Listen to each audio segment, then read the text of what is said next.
7절부터 9절까지 말씀 보겠습니다. 잠언서 30장 7절부터 9절까지의 말씀. 세 절 말씀 아마 많은 분들 아실 말씀이라 함께 합독하면 좋겠습니다. 7절부터 함께 읽습니다. 시작. 내가 두 가지 일을 주께 구하였사오니 내가 죽기 전에 내게 거절하지 마시옵소서. 곧 헛된 것과 거짓말을 내게서 멀리하옵시며 나를 가난하게도 마옵시고 부하게도 마옵시고 오직 필요한 양식으로 나를 먹이시옵소서. 혹 내가 배불러서 하나님을 모른다 여호와가 누구냐 할까 하오며 혹 내가 가난하여 도둑질하고 내 하나님의 이름을 욕되게 할까 두려워함이니이다. 아멘. 할렐루야. 오늘도 하나님의 은혜와 평강이 삶에 넘치시기를 그리스도의 이름으로 소망합니다. 오늘은 2026년 첫 금요 기도회입니다. 벌써 5일이 지나가고 있습니다. 여러분 얼마나 하나님 앞에 은혜로 살고 계십니까? 올해 하나님의 충만한 은혜를 누리며 사는 복된 삶, 내 뜻을 하나님의 뜻을 이루어가는 아름다운 삶의 여정이 되시기를 그리스도의 이름으로 소망합니다. 오늘 잠언서 30장, 이 30장은 아굴의 잠언이라고 제목이 붙여져 있죠. 오늘 30장을 통해서 하나님의 은혜를 함께 나눠보려고 합니다. 자, 먼저 30장 1절을 함께 보시겠습니다. 1절 함께 읽습니다. 이 말씀은 야게의 아들 아굴의 잠언이니 그가 이디엘 곧 이디엘과 우갈에게 이른 것이니라. 오늘 30장 1장을 보면 이 말씀은, 이 저자가 누구라고요? 야게의 아들 아굴이라고 적혀 있습니다. 여러분, 아게의 아들 이 아굴은 이 성경에서 그다지 깊게 소개하고 있지는 않습니다. 이름만 소개하고 있고 그 외의 계보나 직분은 언급하고 있지 않습니다.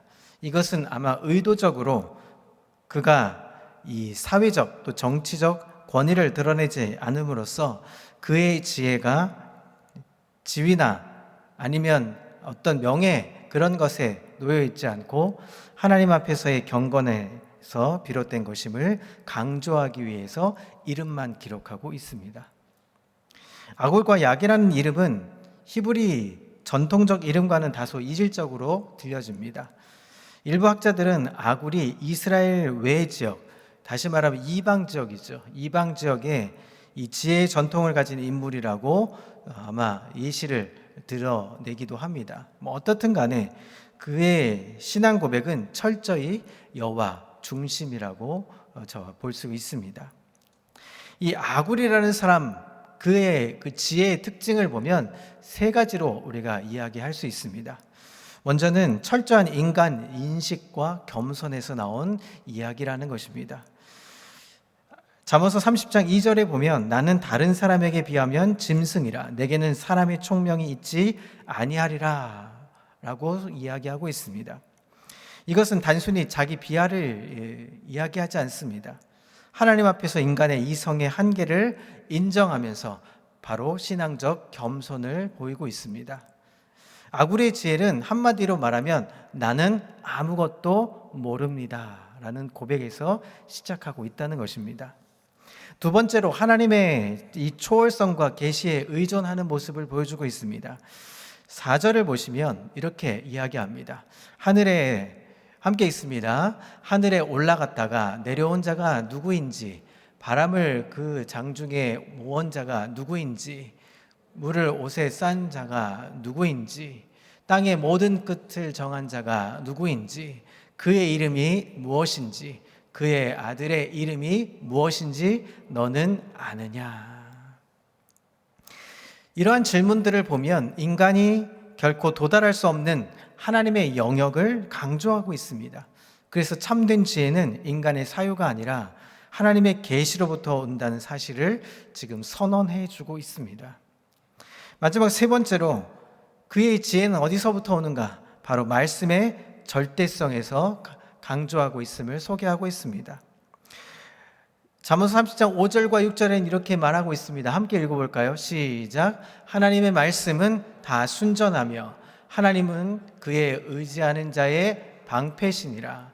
너는 그의 말씀에 더하지 말라. 그가 너를 책망하시겠고 너는 거짓말하는 자가 될까 두려우니라. 이 아굴은 지혜자의 권위조차도 하나님의 말씀 아래 두고 있습니다. 그리고 말씀의 충분성과 무호성을 강조하고 있습니다. 이 아굴, 이스라엘 지역에 살고 있었던 이스라엘 사람이었는지 혹은 이방 지역의 사람이었던지 그의 신분과 그의 지위는 어떠한지 알 수 없지만 1절부터 5절까지의 6절까지의 말씀의 내용을 보면 근거로 한다면 그는 바로 한마디로 말하면 지혜자였던 것입니다. 오늘 이제 30장 오늘 본문 7절에서 9절을 우리가 살펴보면서 정말 지혜자가 가져야 할 신앙의 태도는 어떠한 건지 그리고 기도의 단락은 어떠한 것인지 한번 살펴보면서 우리도 내 뜻을 이루기 위해서 하나님의 마음에 합한 하나님의 마음에 맞는 사람의 모습으로 서기를 그리스도의 이름으로 소망합니다. 오늘 본문의 7절부터 9절까지 읽은 이 본문의 내용은 좀 특이한 단락으로 이루어져 있습니다. 이 본문은 잠언서 전체 31장 전체에서 유일하게 기도의 형식을 띠고 있습니다. 어떤 형식이요? 기도의 형식을 띠고 있습니다. 잠언은 지혜에 관한 책이지만 그 지혜를 구하는 기도는 거의 나오지 않고 있습니다. 그런데 오늘 읽었던 우리가 7절부터 9절에 보면 내가 두 가지 일을 주께 구하였사오니 라고 말하면서 지금 기도문으로 이루어져 있습니다. 이 기도를 드리는 사람은 지혜가 없는 사람이 아닙니다. 기도의 이 기도문을 들여다보면 지혜가 아주 충만한 어떤 위치에 서 있는 사람 같아 보입니다. 오히려 그는 이미 지혜를 받은 사람이라고 불려질 수 있을 겁니다. 잠언이 말하는 지혜는 단순히 세상의 지식이나 처세술을 말하고 있지 않습니다. 여호와를 경외하라고 잠언의 지혜를 선포하고 있습니다. 그리고 성경 전체의 계시를 따르면 여호와를 경외하는 것은 오실 그리스도를 바라보고 믿는 믿음을 말하고 있습니다. 6절의 마지막 끝에 이렇게 말합니다. 너는 아느냐라고 말합니다. 너는 아느냐라고 질문을 던지고 있습니다. 그 질문은 무지를 고백하는 질문이 아니었습니다. 그것은 참된 지혜가 무엇인지 알고 있기 때문에 던질 수 있는 질문이었습니다. 따라서 오늘 본문의 기도를 드리는 사람은 이미 하나님이 주시는 지혜를 받은 자였고 오늘 우리 표현으로 말하자면 예수 그리스도를 진리로 알고 믿고 있는 사람을 이야기하는 것입니다. 그렇다면 이 지혜를 받은 자, 이미 하나님을 알고 믿은 자는 무엇을 기도하고 있는가 하는 것을 우리가 주목해 봐야 하는 것입니다. 그의 기도의 내용이 바로 오늘 우리에게 평생 기도해야 할 기도문이라는 사실을 믿고 의지하는 귀한 시간이 되기를 소망합니다. 자, 첫 번째로 이 기도는 어떤 것입니까? 지혜를 받은 자는 평생 두 가지를 구하며 사는 것입니다. 몇 가지요? 두 가지를 우리가 기억하며 기도해야 한다는 것입니다. 자, 7절을 함께 보시죠. 오늘 본문의 7절 함께 읽습니다. 내가 두 가지 일을 주께 구하였사오니 내가 죽기 전에 내게 거절하지 마시옵소서. 이 말씀은 매우 인상적입니다. 이 기도는 단기간에 응답을 구하는 기도가 아닙니다. 빨간 글씨로 적혀있는 부분은 무엇입니까? 내가 죽기 전에, 살아있는 내내, 다시 말하면 평생토록 이러한 상태로 살게 해달라고 지금 간구하고 있습니다. 우리는 종종 기도를 필요에 따라서 구합니다. 어려울 때 기도하고 급할 때 기도합니다. 문제가 생기면 기도합니다. 문제가 해결되면 기도를 멈추기도 합니다. 그러나 오늘 본문의 기도는 그런 종류의 기도가 아니라는 것을 우리에게 알려줍니다. 이 기도는 삶의 방향 자체를 하나님께 맡기는 기도라는 것입니다. 만약 하나님께서 오늘 우리에게 너의 평생 동안 두 가지를 기도를 반드시 기도하면 들어주겠다 한다면 여러분 어떤 기도를 하시겠습니까? 평생 두 가지, 내가 두 가지는 꼭 들어줄게. 그럼 무엇을 기도하시겠습니까? 어떤 분은 건강을 바라고 기도하실 수도 있습니다. 어떤 분들은 재물을, 또 어떤 분은 자녀의 성공을, 또 어떤 분들은 아주 오래 사는 것에 대해서, 장수하는 것에 대해서 기도할 것이고 그에 대한 응답을 받겠다고 요청하실 수 있을 겁니다. 여러분, 그 드라마나 혹은 애니메이션에 나오는 이 알라딘을 아십니까? 알라딘의 요술 램프를 비비면 요정이 나와서 지니가 3가지를 들어준다고 합니다. 평생 네가 3가지 소원을 들어줄게. 거기서 많은 이야기들이 나오죠. 여러분들은 그런 기도에 응답받겠다고 생각하시면 어떤 기도를 하시겠습니까? 저는 생각해 봤습니다. 이 질문에 저도 똑같이 생각해 봤습니다. 저는 오래 사는 것도 또 건강을 바라는 것도 아닌 것 같습니다. 돈이 많았으면 좋겠습니다. 돈이 많으면 교회를 짓고 그리고 열심히 하나님 사역을 하겠다고 생각이 들 것 같습니다. 또 하나는 우리 자녀의 성공을 또 바라게 되는 것이죠. 저도 똑같은 사람이기에 그런 마음이 한가닥 생겼습니다. 그러나 예수 그리스도를 알고 믿는 자에게 그런 기도들은 본질적인 기도가 될 수 없다는 걸 알게 되죠. 천하를 말씀으로 창조하신 하나님, 죽음을 이기시고 부활하신 그리스도께서 이미 우리 안에 거하시는데 그 앞에서 세상의 다른 소원이 얼마나 작아 보이겠습니까? 하나님, 만왕의 왕 되신 하나님이 내 안에 거하시고 그 하나님이 내 기도의 제목에 응답하시겠다고 말씀하시는 순간 내 것의 기도의 제목들은 아주 작아질 수밖에 없다는 사실을 알게 됩니다. 이 기도는 무엇을 달라는 기도가 아닙니다.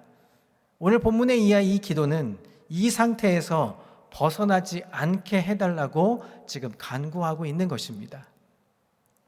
지혜를 받은 자는 더 많은 지혜를 달라고 기도하지 않습니다.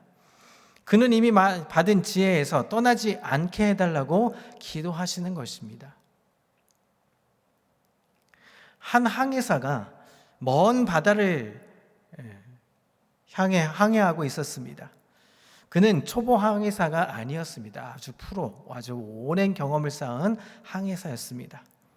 이미 별을 읽을 줄도 알고 해도를 잘 볼 줄도 압니다. 목적지가 어디인지 분명히 알고 있는 항해사였습니다. 그런데 그는 항해를 시작할 때 항상 이런 기도를 한다고 합니다. 폭풍을 피하게 해달라는 것도 아닙니다. 바람이 불지 않게 해달라는 것도 아닙니다. 다만 끝까지 항로를 벗어나지 않게 해 주십시오. 이렇게 기도하고 항해를 한다고 합니다. 이 항해사는 목적지를 모르는 사람이 아니었습니다. 오히려 목적지를 너무 잘 알고 있기 때문에 가장 두려운 것이 무엇인지 알고 있었습니다. 가장 두려운 것은 침몰하는 것도 아닙니다. 바로 경로에서 이탈하는 것입니다. 사랑하는 성도 여러분, 이 잠언 30장의 기도는 바다에 나간 초보자가 하는 기도가 아니었습니다. 이미 지혜를 아는 자, 이미 하나님을 아는 자가 죽기 전까지 이 길에서 벗어나지 않게 해달라는 기도였던 것입니다. 사랑하는 성도 여러분, 하나님의 마음에 맞는 사람, 하나님의 뜻을 이루어가는 사람의 기도는 바로 이런 기도라는 것입니다. 이 2가지, 정말 하나님, 내가 죽기 전에 이 길에서 벗어나지 않게 해달라는 이 2가지의 길을, 그 기도를 평생 하시면서 사는 하나님의 사람 되시기를 그리스도의 이름으로 소망합니다. 자, 그렇다면 2가지의 기도 제목이 과연 무엇일까요? 죽기 전에 바라고 소망하는 2가지의 기도 제목은 무엇일까요? 자, 8절을 상반절을 한번 읽어보겠습니다. 우리 빨간 글씨만 한번 읽어보겠습니다. 시작. 곧 헛된 것과 거짓말을 내게서 멀리 하옵시며. 우리가 2가지 기도 중에 첫 번째로 구해야 될 것은 헛된 것과 거짓말에서 떠나 진리에 거하게 해달라는 기도를 하는 것입니다.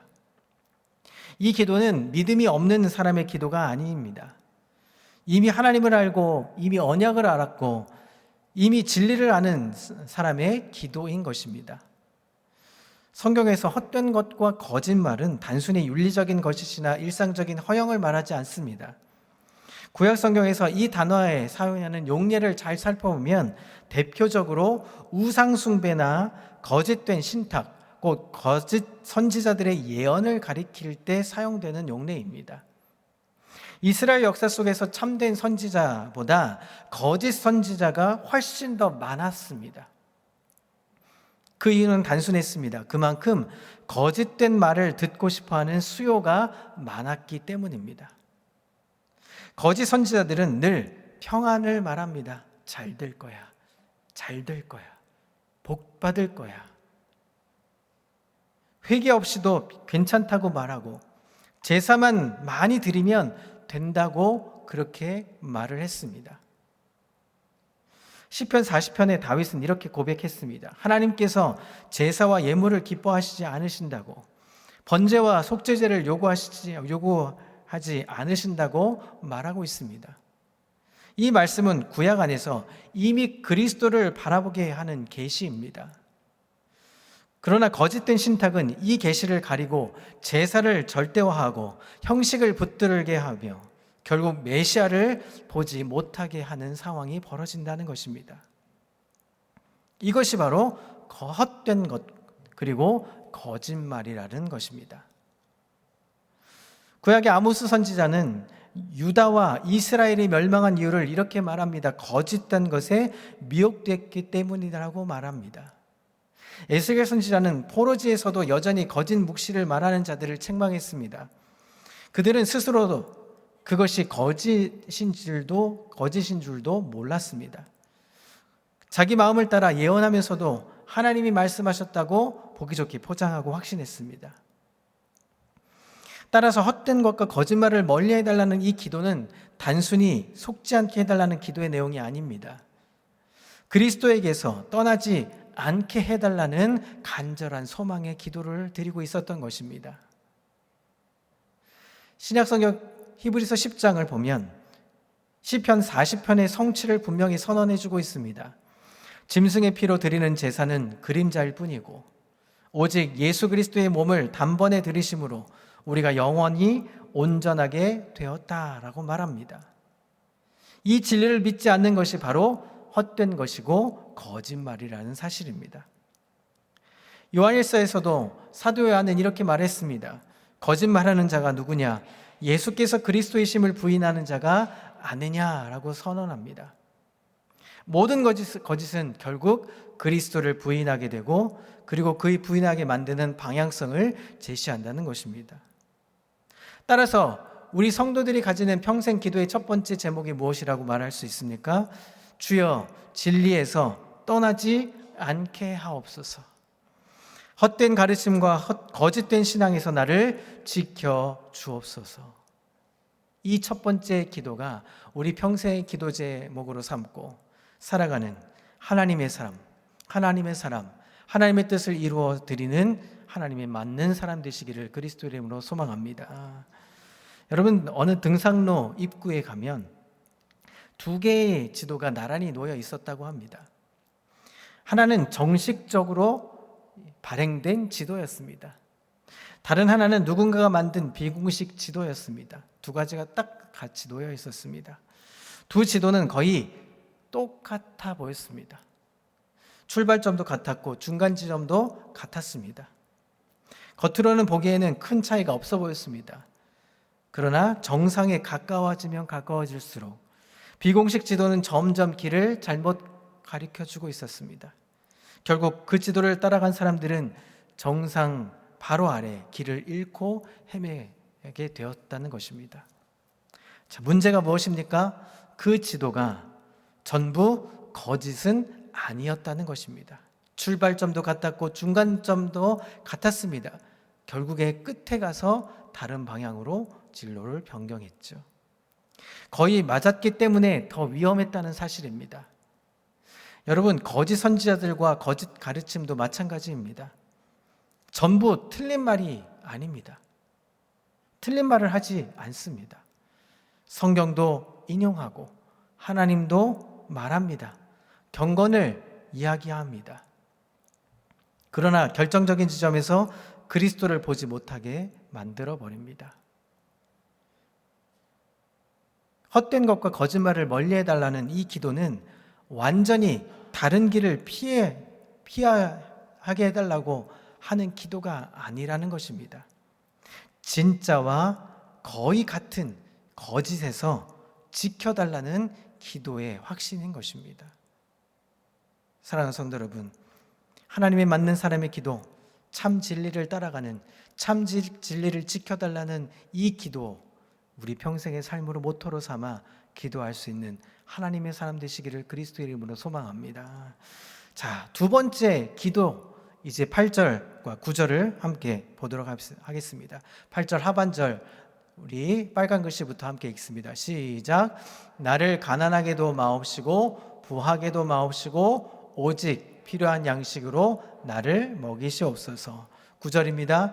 혹 내가 배불러서 하나님을 모른다 여호와가 누구냐 할까 하오며 혹 내가 가난하여 도둑질하고 내 하나님의 이름을 욕되게 할까 두려워함이니이다. 우리가 두 번째로 기도의 제목으로 삼아야 될 것은 일용할 양식으로 자족하며 하나님을 잊지 않게 해달라는 기도의 간구를 해야 하는 것입니다. 이 기도는 매우 현실적이며 영적인 기도입니다. 이 기도는 가난을 미워하지도 않습니다. 부요함을 이상화하지도 않고 있습니다. 다만 한 가지를 매우 염려하고 있습니다. 하나님을 잊어버릴까 봐 두려워하는 것입니다. 배부르면 하나님을 모른다 할까 두렵다고 합니다. 성경에서 여호와가 누구냐라고 말한 이 대표적인 인물은 보통 왕이 하는 이야기입니다. 세상의 권세와 부를 가진 자에게 보이지 않는 하나님은 불필요한 존재처럼 여겨지기 때문입니다. 여러분, 배부르면 산의 진미가 필요가 없습니다. 배가 부르면 모든 것들이 다 별로 그렇게 가까이 와 닿지 않습니다. 자, 반대로 극심한 가난, 그것은 죄로 이어질 위험성이 매우 강합니다. 도둑질함으로 하나님의 이름을 욕되게 할 수 있습니다. 따라서 그는 가난도 부요도 구하지 않고 무엇을 구합니까? 필요한 양식을 구하고 있습니다. 이 필요한 양식, 어딘가 우리가 익숙하지 않습니까?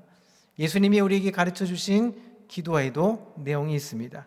오늘 우리에게 일용할 양식을 달라고 기도하고 있습니다. 이 양식은 육신의 양식이면서 동시에 영원한 생명의 양식이신 예수 그리스도 자신을 표현하고 있습니다. 진리를 잃어버리면 반드시 다른 것을 의지하게 되는 것입니다. 디모데전서 6장을 보면 진리를 잃은 자들이 경건을 이익의 방도로 삼는다는 것을 경고해 주고 있습니다. 이것이 바로 구약의 거짓 선지자들이 가던 길이었다는 것입니다. 따라서 오늘 본문의 두 번째 기도는 첫 번째 기도와 분리된 것이 아닙니다. 진리를 떠나면 물질을 의지하게 되고 그리스도 안에 거하면 자족하게 된다는 사실입니다. 여러분, 가정에서 고급 전자제품을 하나를 샀습니다. 겉모습은 아주 멀쩡했습니다. 성능도 아주 좋아 보였습니다. 그래서 하나를 장만했습니다. 그러나 시간이 좀 지나자 자꾸 다른 장비를 하나씩 추가하며 사게 되었습니다. 이것도 필요하고 저것도 필요해 보였습니다. 나중에 알고 보니까 문제는 단순했습니다. 기계가 고장나거나 그 제품이 고장난 것이 아니었습니다. 전원의 콘센트가 제대로 꼽혀지지 않아서 전원이 나오지 않게 되고 전원이 공급되지 않아서 끊기고 고장나는 원인들이 자꾸 발생되었던 것이죠. 전원이 불안정하니까 계속 다른 것으로 채우려고 했던 것입니다. 여러분, 우리의 삶도 마찬가지입니다. 예수님 안에서 제대로 연결되지 않으면, 예수님 앞에 예수님에게 플러그인 되지 않으면 계속 다른 것으로 우리의 부족함을 채우려고 하는 것입니다. 돈으로, 성공으로, 안전으로, 소유, 그 모든 것으로 우리를 채워가려고 합니다. 그러나 진리에 제대로 연결되면 어떻게 됩니까? 필요한 만큼만 공급받으면 됩니다. 일용할 양식으로 우리는 자족하며 살 수 있게 되는 것입니다.